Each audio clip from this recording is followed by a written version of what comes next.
Hey guys, PK here. Today I'm going to talk about DHA properties, whether you should buy one or whether you shouldn't. But I just want to start off by saying something that I think is equally as important, and that's to say that you need to take full accountability and responsibility for what is within your control. I find that a lot of new property investors, there's so much fear of making a mistake, of being ripped off, of doing the wrong thing. And all of this is, perfectly rational in one sense. We've all been there.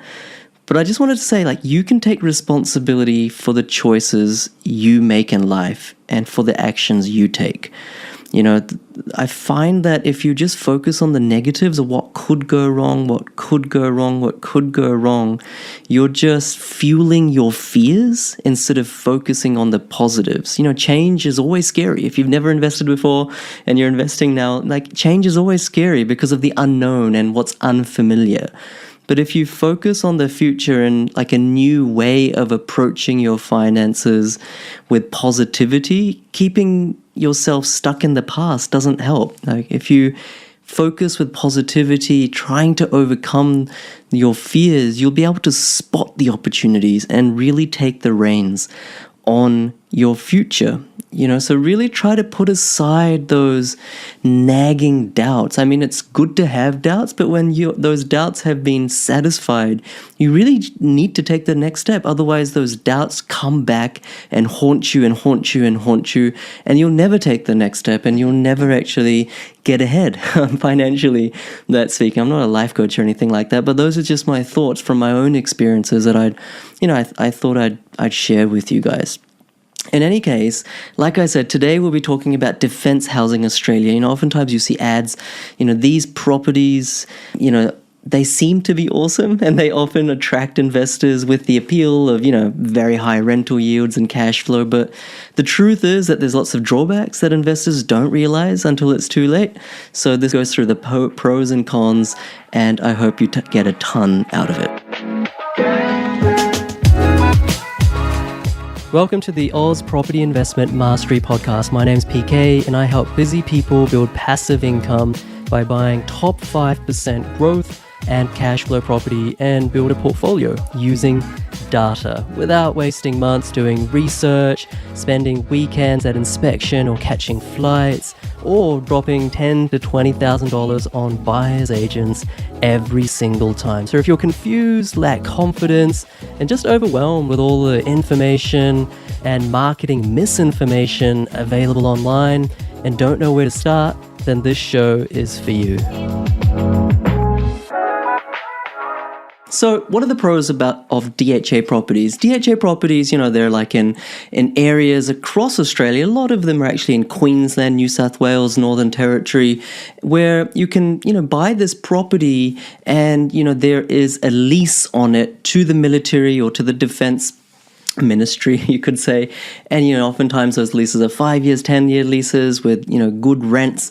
They make on the surface to be really good properties, right? What could go wrong? You're getting a good return, it's being managed for you by someone else. What could go wrong? The two pros that I want to mention, number one, you get a higher rent than you would get for non-DHA properties. So let's say you bought in, I'm just making this up, Townsville, and your property would be, probably the market rate would be maybe $500 a week for your rental.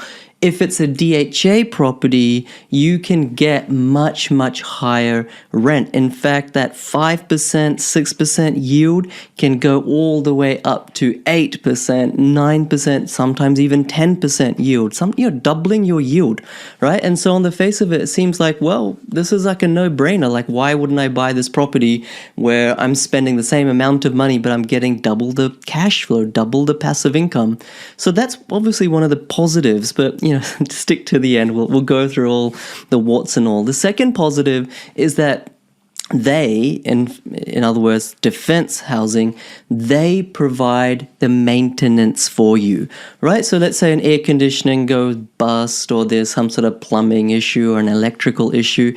As property investors, we often have $1,000, $2,000 on average per year over the course of 10, 20 years of maintenance bill to upkeep our properties, defense housing does all that for you. So it's like less headache, less maintenance. I mean, it's not really a headache anyway because your property manager does it, but they pay for it. So you're reducing your annual outgoing. So not only is rent higher, your cost of holding from a maintenance perspective is lower. So far it's like, this seems like to be a unicorn property investing strategy. Let me go for this. All right. So hang on. Let's go through the cons one by one. I think there's like 8 of them. Number 1 con is the management fee of defense or DHA properties is much higher. So like in ordinary sense, management fees, the property management fees, for a normal privately owned held property could be somewhere between 6 to 9%. I'm just generalizing here because there's always exceptions to the rule. Any rule is there to be broken. But, let's say 6 to 9%. For DHA properties, the property management fee can be up to 16.5%, sometimes 17%. All right, so why is that a con? Well, obviously it costs more to pay or to have that property managed. You can't manage it yourself. You can't get a private manager. It has to be managed by defense housing. But that additional property management fee eats into that additional rent that you're getting. So that's a really significant downside.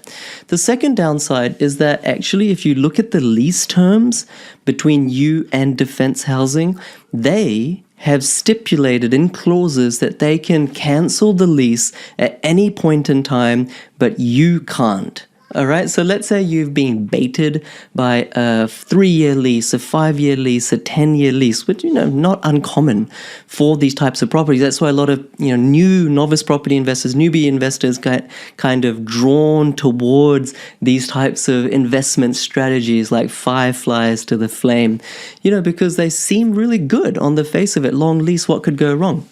But actually, they can terminate that lease at any point, whereas you can't. So all the risk is held by you. They could come back in a year and say, look, much like a bit what they're doing in Townsville at the moment, they're like, we're kind of exiting this area. Here's your property back. Good luck. You don't want that to happen. So that's the second con. The third con is that defense housing, they do their own rent reviews, and the rent can go down at any point in time. All right. So it's like, okay, I've got a 5-year lease, I've got a 3-year lease, I've got a 10-year lease, that gives me some stability, but the rent's not flat. In fact, it's not even going up like a commercial property, 3%, 4% every year. They can go up and down at their whim. You can't really challenge that. That's kind of baked into the lease agreement, the clauses, the stipulations where they can kind of decide based on what they're seeing in the market, whether the rent goes up and down. And generally speaking, if you're buying in a good area, privately owned properties, rented out to, non-DHA renters, rents don't really go down that much. So that's a big risk with DHA. The fourth con or downside is that these are generally only available in areas where they need to house, obviously, defense personnel. It's not just they love giving property investors money. They're looking for accommodation. They want accommodation for, military bases, for the defense personnel who, presumably doing a really good job. However, most times, and this is a generalization, most times they're located in sparsely populated areas where the drivers for capital growth, for ongoing rent increases, for, building wealth really aren't there. So like right now we're going through a national property boom, by and large we've just gone through one. So even these properties have done well. But in normal times when there's no like crazy property boom going on, these areas where these DHA properties are located, they don't tend to perform as well because they're in, and look, there's exceptions like in Brisbane, there's Enoggera, which they have a military base there, and that's actually a really premium suburb. But generally speaking, they're kind of in whoop-whoop with basically not much growth over the long term.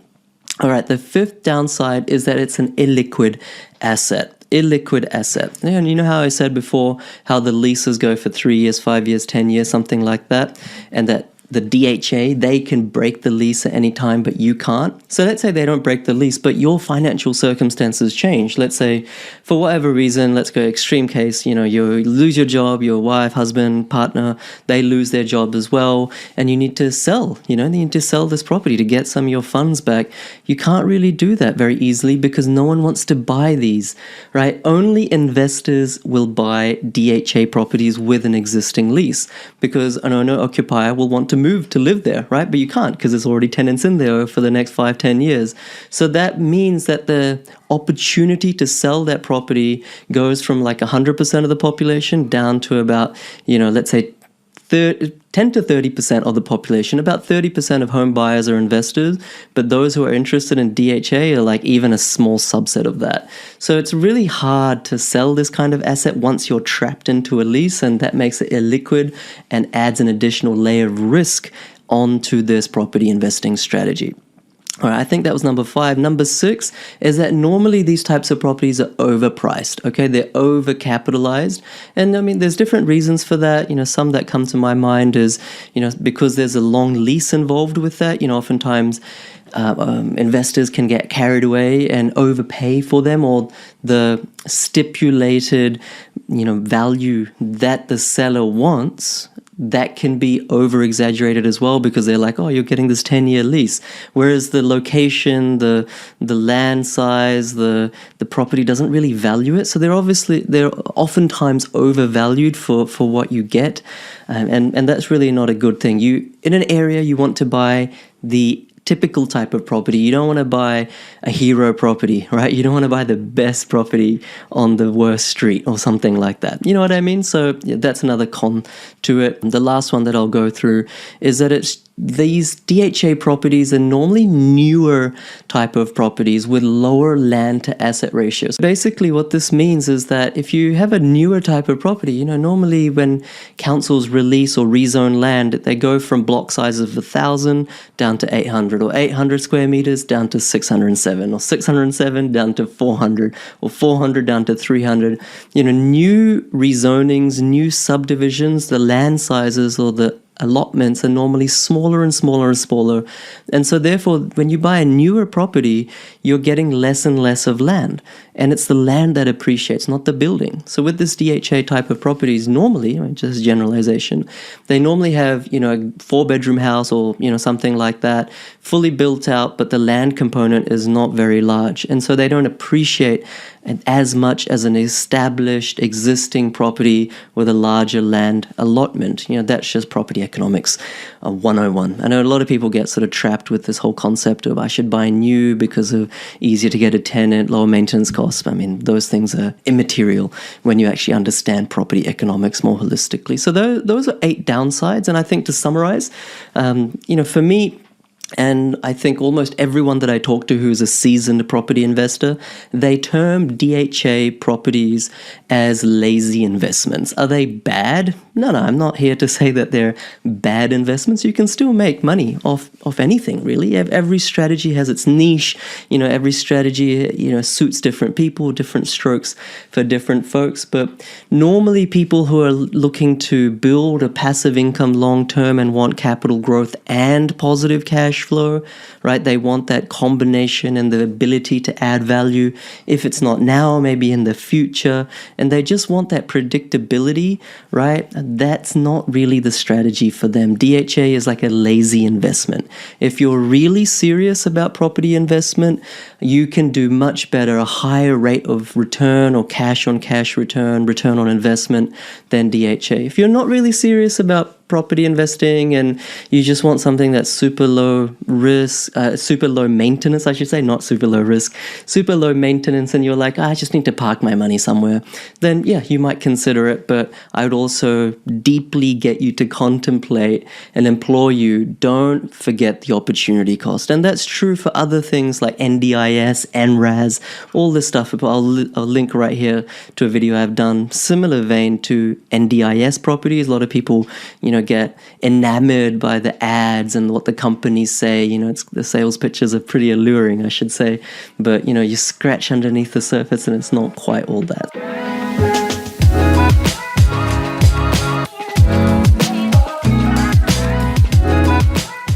as usual, guys, thank you so much for being with me every single week. I appreciate you, and I really hope you appreciate these episodes. I really enjoy making them, and I love the reviews that you constantly give me.